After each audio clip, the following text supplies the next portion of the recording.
Welcome to the dark side of storytelling, where every story is a heart-pounding mystery.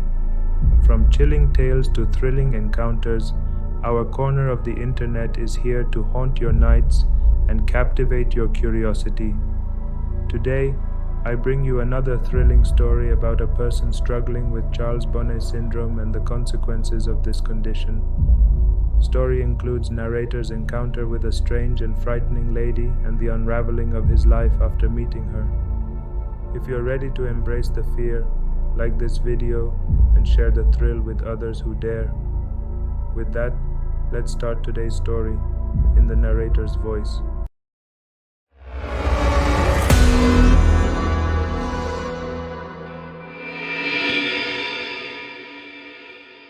I suffer with a condition called Charles Bonnet Syndrome, or visual release hallucinations if you want to get more technical. It's a condition that's far more common than you might realize. It's estimated that as many as half of people with gradual loss of vision will experience one or more bouts over their lifetime. Yet I'm willing to bet that most of you have never heard of it. The reason for that is because most sufferers are scared to tell anybody what we experience. I know I was. But I'm getting ahead of myself. My name is Andrew, and I'm 26. 2 years ago, I woke up with awful blurred vision, every single edge and detail clouded as if somebody had smeared Vaseline on a camera lens. It never got better. I was scared then, and got over to Dr. Harper's surgery as fast as I could, suddenly needing to take a cab rather than climb in the car I'd driven without incident ever since I'd bought it 3 years prior. The doctor did some tests, asked me some questions. Have you been much thirstier lately? How often do you urinate? How would you describe your tiredness levels? And then gave me the diagnosis that changed my life forever. Diabetes. Type 1. He explained that I would need to take insulin shots with every meal, that eating the wrong foods without monitoring my blood sugar could see me drop into a coma, or worse. Then he got to my eyes. Andrew, your diabetes has resulted in maculopathy. Do you know what that is? I shook my head dumbly, already reeling with the shock of my diagnosis, and Dr. Harper went on. It's when the diabetes affects the blood vessels at the back of your eye, blocking them and causing them to leak into the macula, the central part of your retina that helps you to perceive color and fine detail. When these blood vessels leak into the macula, it can cause significant damage. With a lump in my throat, I asked, "Okay, so how do we make this better?" I couldn't see Harper's face properly when he spoke, but his tone of voice was enough to tell me what I'd been dreading. "I'm sorry, Andrew," he replied gravely. "Perhaps if we'd caught this a little sooner, we might have had some treatment options available to us, but I'm afraid the damage has been pretty extensive. We can take steps to arrest the development of the condition, but I'm afraid it's irreversible." I felt as if my world had come crashing down around me. I was just 24, still at my physical peak. I was active, playing basketball and cycling a couple of times a week. And now my health, my body, and my sight had been taken from me. The first 6 months were tough. I broke up with my girlfriend, a sweet girl called Holly who tried to make it work but couldn't because I was so damn angry all the time. I lost my job because if there's one thing an architect needs, it's his eyes. I even fell out with a lot of my friends, making excuses to not meet with them until they stopped asking. In truth, it was jealousy on my part, envy that they got to keep on living while everything I'd ever hoped for had been snatched away. I became a recluse, never leaving my apartment, barely bothering to wash, shave, or get dressed each day. I was so sure that my life was over, I stopped even trying to live it. I was an asshole. It took me a long time to realize this, but in the end it was the nurse assigned to visit me at home, a tall, no-nonsense, experienced woman called Lois who brought this to my attention. "You're an asshole," she said. "What?" I gasped, shocked at her language. "So you've got diabetes. Do you know how many people do?" she asked. Then, before waiting for my answer, she continued, "Do you think they all hide in their apartments, refusing to get on with their lives? Losing your vision is a terrible thing and you do have my sympathy, but Andrew, it's no excuse to give up." "But you don't?" I argued, trying to defend myself, but she hadn't finished. "Understand," she growled. "One of the bravest men I know was paralyzed from the neck down when he was just a child, and he hasn't given up. You can do so much more with your life, and you have people that want to help you do that. But you can't even be bothered to shave that ugly freaking beard off. Stop being a crybaby and make a freaking difference." Of course, it didn't happen overnight, and I argued with her. I was furious at her blunt insensitivity and told her to leave. I said I'd tell her superiors, but she laughed and told me I wouldn't. "You won't because you're a smart guy and you've got too much pride for that," she said. "I'll see you next week." That night I shaved. I opened my curtains and actually looked around. Things were blurry, but when I really looked, I could see the things scattered around my home, the mess I'd let it become. When Lois came back the following week, the place was tidy. I was clean-shaven, dressed, I'd even attempted to comb my hair. She didn't say anything about it, didn't mention the argument of the week before, but she took me out for coffee down the street. She guided me along the sidewalk to the coffee shop, talking to me, reassuring me. It was daunting, even though it was less than a block away, but I felt so proud when I got there. We talked, me and Lois, I think I even laughed. Afterwards she walked me home, then when she helped me back inside, she said, "It's nice to meet you at last, Andrew." That day was the beginning of my new life. I moved to a new apartment, a ground floor place, and joined a group of other young people with visual impairments. I made friends. I got out every day, even if it was just a short walk, but I made a point of seeing what I could of the world. I bought what I could, but the Sawyers, the old couple that ran the local store, would bring my groceries by once a week. Clark's a gruff old coot, so he refuses to coddle me, and he's told me that he respects me for being like I am, for maintaining my independence, for not giving up. From a guy like him, that's one of the sweetest things I've ever heard. Things were going so well, and then, 1 year ago, it started. I walked into my living room, a mug of coffee in my hand, and I saw a Victorian funeral carriage stood right there on my rug, complete with 2 huge, proud horses in full livery, adorned with long black plumes in their bridles. They stood perfectly still, while the driver, a small bearded man in period costume and a top hat, fidgeted with the reins and peered at me expectantly. Bizarrely, they were far clearer than the usual blurry shapes that I could see. I damn near pissed my pants. I dropped the cup, spilling scalding hot coffee over my bare feet, jumping backwards with a cry of pain and alarm. When I returned my attention to the horses and carriage back in the room, they were gone. In that moment, I wondered if I was going mad. Apparently most of us do, which is understandable. How would you feel if you'd seen that exact same sight in your home? Unless you're Jack the Ripper, I imagine many of you do not have a coach and horses just laying around. I certainly didn't.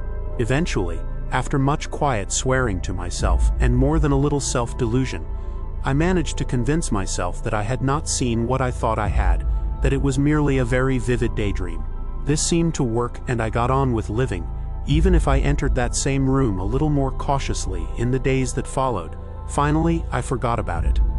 2 weeks later, I saw a giant, floating, swirling orange ball in my bathroom. I damn near pissed myself again. I stood staring at it, this bizarre, rotating, levitating globe that was a little larger than a beach ball, hanging in midair over my tub, open-mouthed for a full 10 seconds, before finally screwing my eyelids tightly closed and whispering to myself, "That isn't there, that isn't there." After 5 seconds, I opened my eyes again. It wasn't there. Have you ever had cause to doubt your own sanity, to wonder whether what you perceive is truly there, or if your mind has betrayed you? Honestly, compared to the loss of my vision, the prospect at losing my wits was so much more terrifying. I'd fought against adversity and took pride in the fact that I am not just a survivor, I'm somebody who is living his own life. How could I do that if I was insane? I barely slept that night, and I remained jumpy for days afterwards.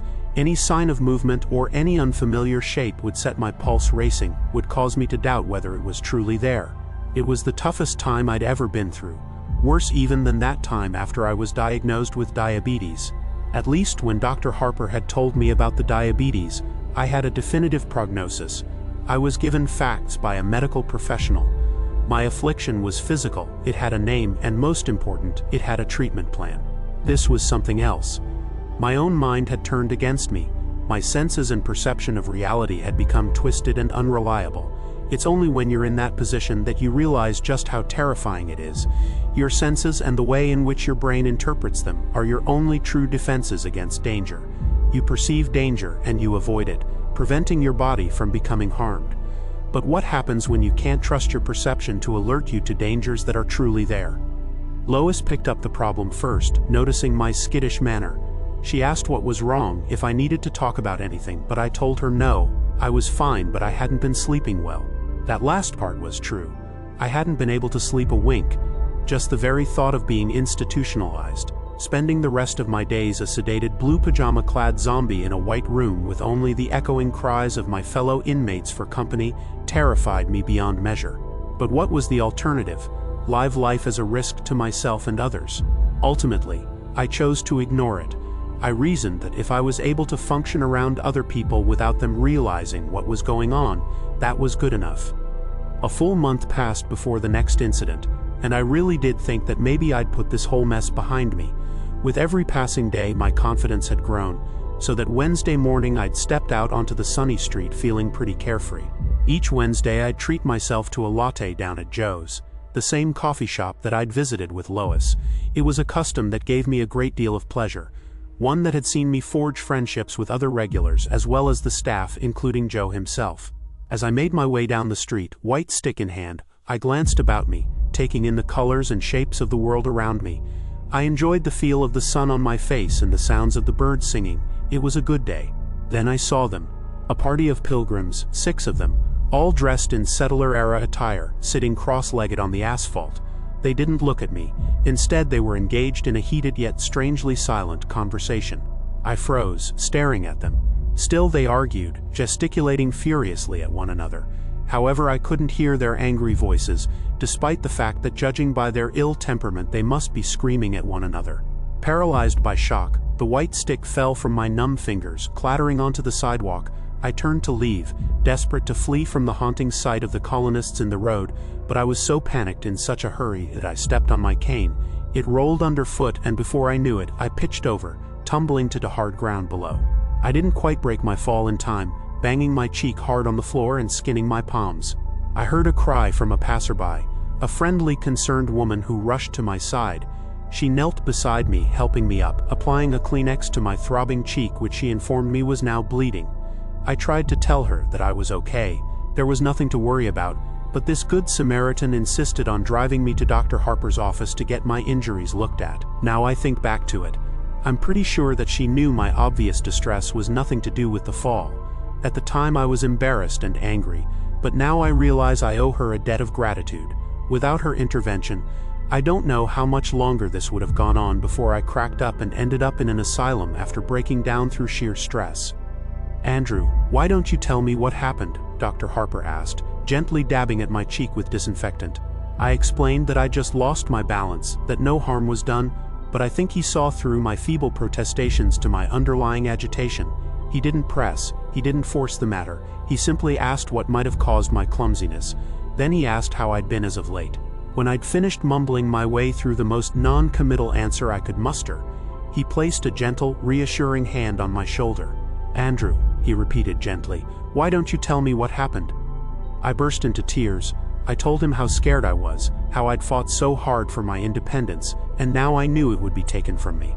He listened patiently, then asked me to tell him why I ever thought that. I paused, then took a deep breath and thought about it. This was the point of no return, but really, what other option did I have? So with tears running down my cheeks, I told Dr. Harper everything.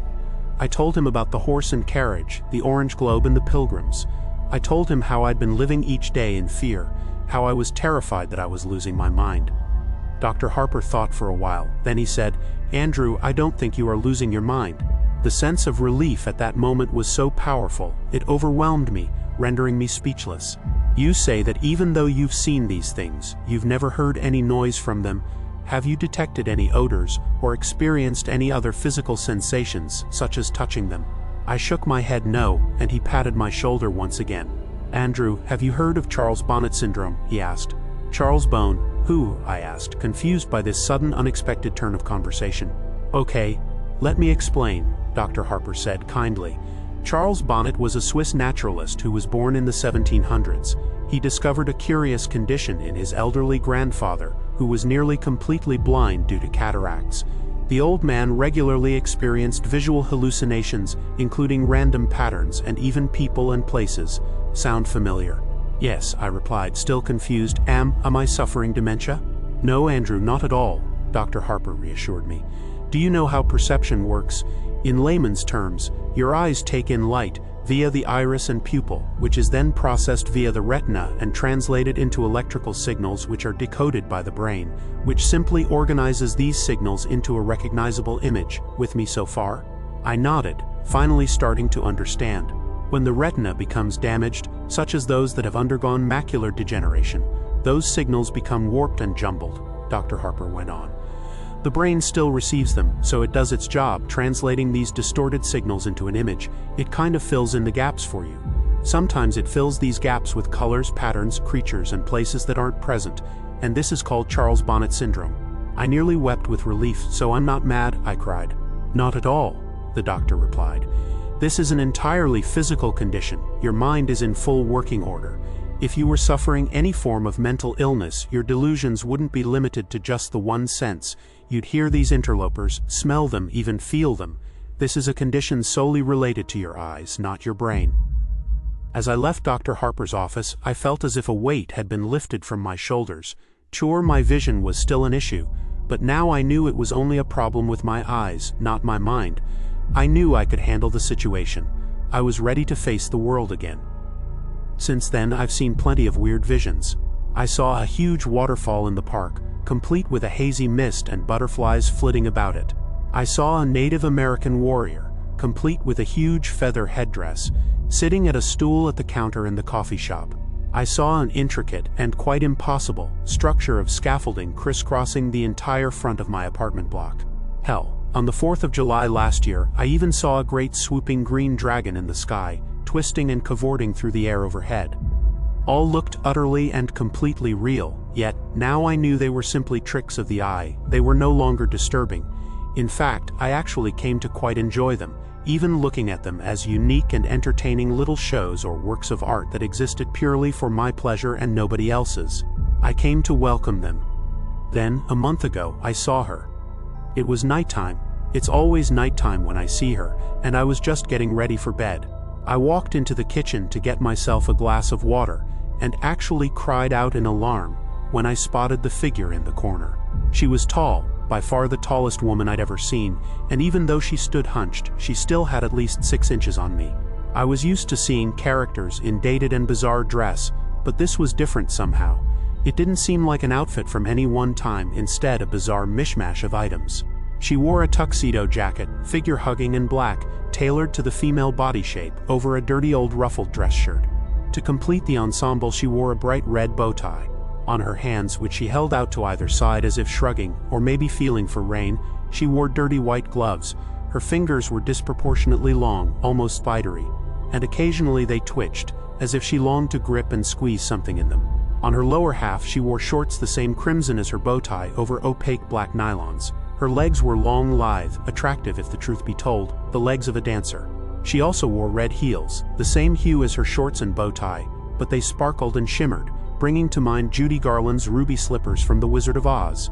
As strange as this ensemble was, I couldn't tear my eyes from her face. Most of it was obscured by a jaunty bowler hat, tipped and tilted to hide her eyes and nose. But beneath the brim of her hat I could see the deathly pale skin of her face and a grin that sent shivers down my spine.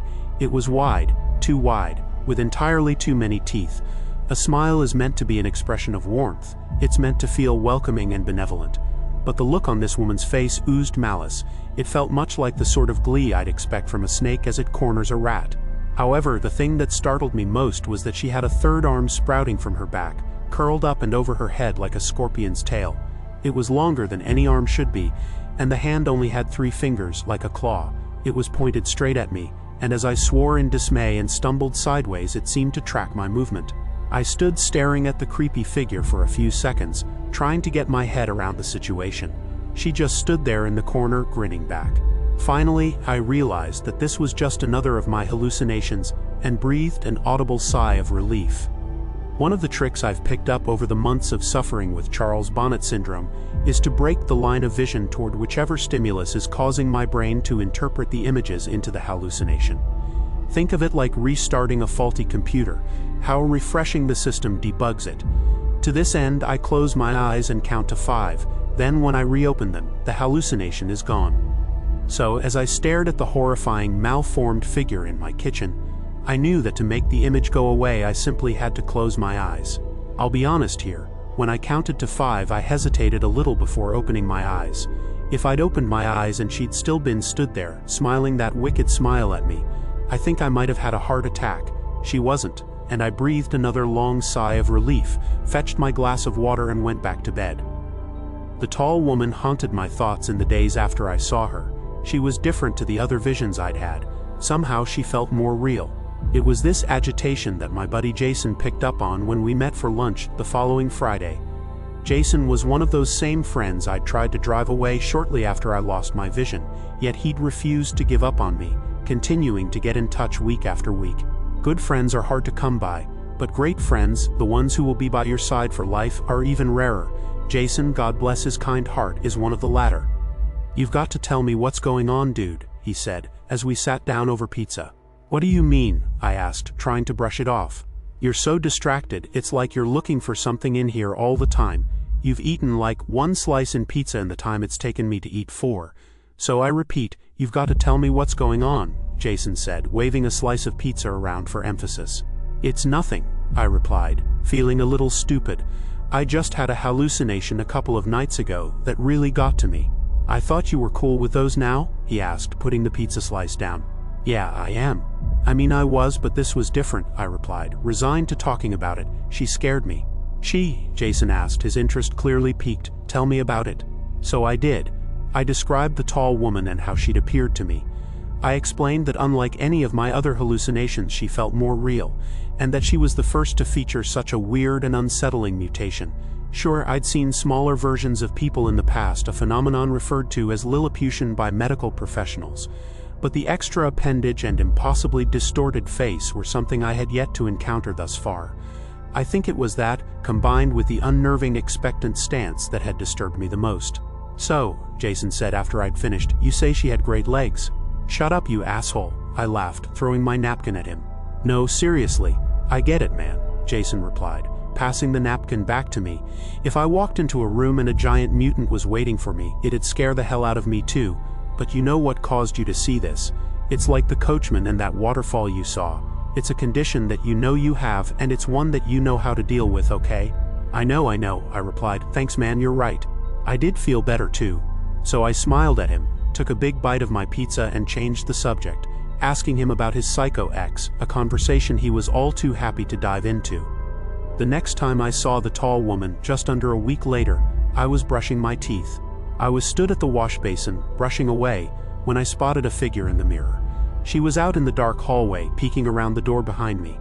That same sinister grin I'd seen before stretched her narrow face into a distorted grimace, the dirty bowler hat pushed down over her eyes once again. Each of those 3 long spidery hands gripped the doorframe.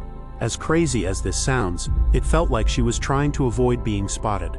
I cried out, spitting toothpaste foam all over the mirror, my toothbrush clattering into the basin.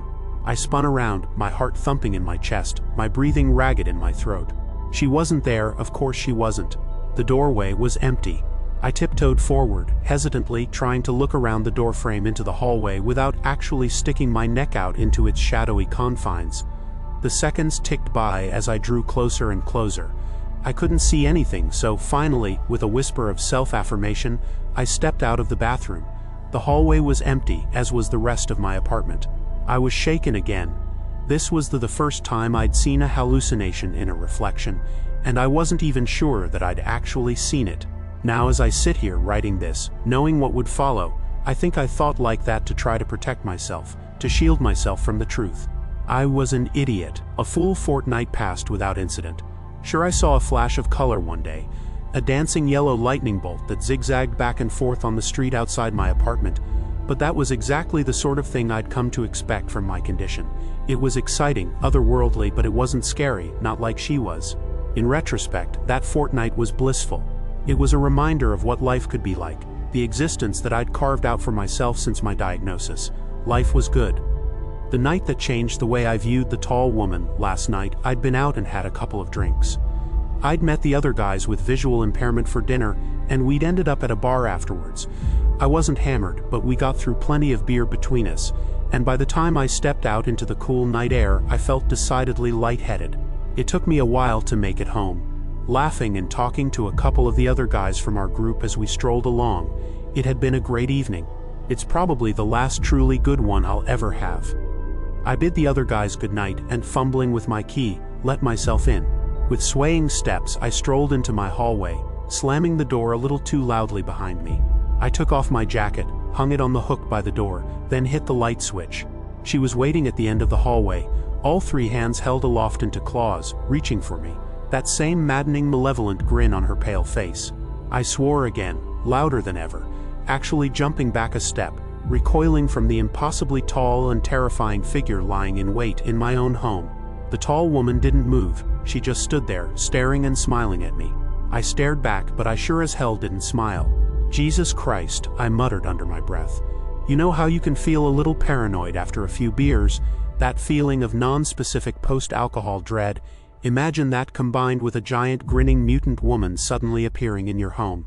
Suffice it to say, it was very, very, very uncool. I don't need this, I sighed and closed my eyes. 1, 2, 3, 4, 5. When I opened my eyes, her face was just a foot from my own, grinning wider than ever. She dashed the length of the hallway, and was now stood so close that her long grasping arms were either side of me, her fingers twitching and clawing at the air around my face. I could see her chest heaving, as if she were actually laughing silently at my attempts to dismiss her, as if the thought that I could ever be free of her was amusing. I screamed, a full-bodied shriek of terror, and actually dropped to my knees, covering my head as if to fend off an expected blow. It never came. Finally, I lowered my hands, gasping for breath, shaking. The hallway was empty, the tall woman nowhere to be seen. I stayed there on my knees for a moment, gasping for breath. Then I was on my feet and I turned and ran out of the apartment, out of the building and into the street. I stood there, shivering, terrified beyond reason, without a clue as to what I'd do next. Finally, I pulled my phone from my pocket and I made a phone call. Hey Andy, what's up? Jason asked. Jason, I need you to come here, I said, sobbing. Jason didn't ask why, didn't complain. Instead, he simply replied, I'm on my way. Less than 20 minutes later, his car pulled up outside and he dashed over to the steps outside my building where I was sitting, shivering. He threw his jacket around my shoulders and asked what happened, his voice filled with concern. She's in there, I stammered. The tall woman, she's back. Okay, he said, gently helping me to my feet. Come on, man, let's go in there and check it out. I wish I could say that I was brave when we went inside, but I'd be lying. I cowered behind Jason, one hand on his shoulder as we made our way through my home. Of course we didn't find a thing. We're talking a giant mutant woman in a poky little one-bed apartment. Where the hell was she going to hide? Finally, after we checked every single room twice, I had to admit that she was gone. I'm so sorry, man, I apologized, feeling genuinely stupid. I got scared and, I'm sorry, man. Hey, forget about it, buddy, Jason said. So I'm here now, where do you keep your booze? Half a bottle of bourbon later, we were both feeling pretty talkative. She's, just kind of different, I tried to explain. I get it, he said. It's like you saw something bad and you feel bad and, that's bad. He didn't get it. No, she's different, I explained. I've never had a repeat hallucination before, and they've never been scary, She's not like the others. Dude, Jason said, taking another sip of bourbon, you've got like Charles Bonnet Syndrome, and that makes you see crazy, so? He waved his hands in the air like a magician who just performed a trick. I know, I replied. No, listen, Andy, he said. It makes you see crazy, it's just your eyes, yeah? You didn't hear anything, you didn't feel anything, this is how that stuff goes. It's your eyes, and I know it's scary, man, but you've been through, like, hell and high water in your life so far. You're tough, one of the toughest, bravest guys I know, and you can handle some creepy hallucination, bitch. I laughed, I couldn't help it. She is a very creepy hallucination bitch, though, dude. He laughed too, and we both took a drink. That could help, he said finally, his voice thoughtful. What, drinking? I asked. No, well yes it does, he giggled. I mean like, demystifying her. You should give her a name, something stupid so she's not scary. I've got to say that as much as I like creepy hallucination bitch, that's a bit of a mouthful, I laughed. Yeah, I get that, he replied. Suddenly something he'd said came back to me. How about Helen, I suggested. Helen Highwater?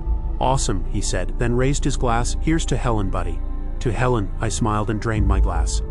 Jason spent the night on my sofa, mainly because he'd had too much to drink to even think about getting behind the wheel of a vehicle.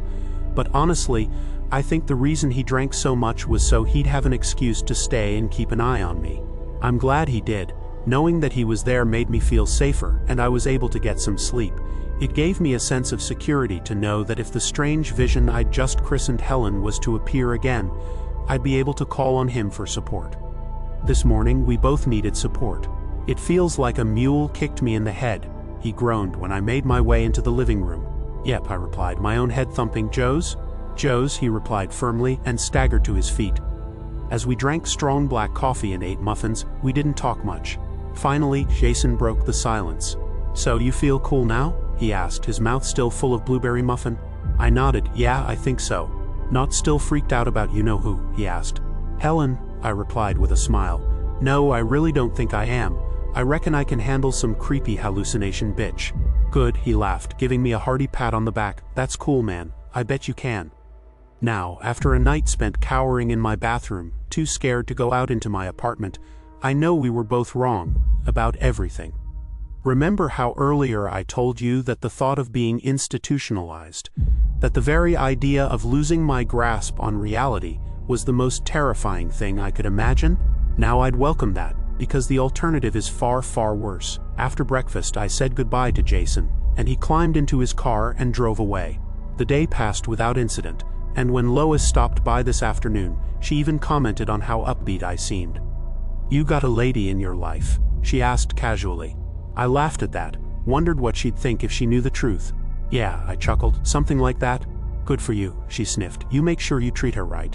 That tickled me even more, and I had to bite my lip.